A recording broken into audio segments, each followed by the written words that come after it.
আরে এই বাচ্চাটা এর ভিতরে গিয়ে ছাগল হয়ে গেল কেমনে? আরে ভাই এর ভিতরে মনে হয় ভূত আছে রে। আরে ভাই এর ভিতরে মনে হয় যেই যাবে সেই মনে হয় ছাগল হয়ে বের হয়ে আসবে।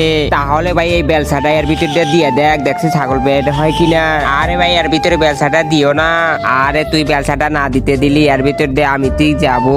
তারা এর ভিতর দিয়ে আমি চলে গেলাম, দেখি ছাগল হয় কিনা। হে আল্লাহ, যে এই পবিত্র কোরআনটিকে দেখে ভিডিওতে একটা লাইক দিয়ে চ্যানেলটি সাবস্ক্রাইব করে দিবে এবং 10 জনের কাছে শেয়ার করে দিবে, তাকে আপনি পরীক্ষায় পাশ করে দিন। কমেন্ট বক্সে বলুন আমিন। আরে ভাই এর ভিতরে যাস না, যদি ছাগল হয়ে যাস তাহলে তো আর মানুষ হতে পারবি না। আরে এর ভিতর দিয়ে গেলে কিছুই হবে না। ঠিক আছে ভাই, তাহলে আমি এর ভিতর দিয়ে চলে গেলাম, দেখি কি হই। আরে ভাই ও তো ছাগল হলো না, ও তো বাচ্চা পোলাপান হয়ে গেছে। আরে আমার বন্ধুকে কেমনে ফেরত পাবো, আমি তো কিছুই দিশা পাইতেছি না। আরে এর ভিতরে কিছু তো একটা আছে, সেই জন্য তো এর ভিতর দিয়ে গেলে অন্য কিছু হয়ে যায়। আমি এর ভিতর খুঁজে দেখি কি আছে। আর এটা তো খোঁজা যাইতেছে না খুব একটা, তাহলে কি করা যায়? এটার ভিতর কি আছে কিছুই তো দিশা পাইতেছি না।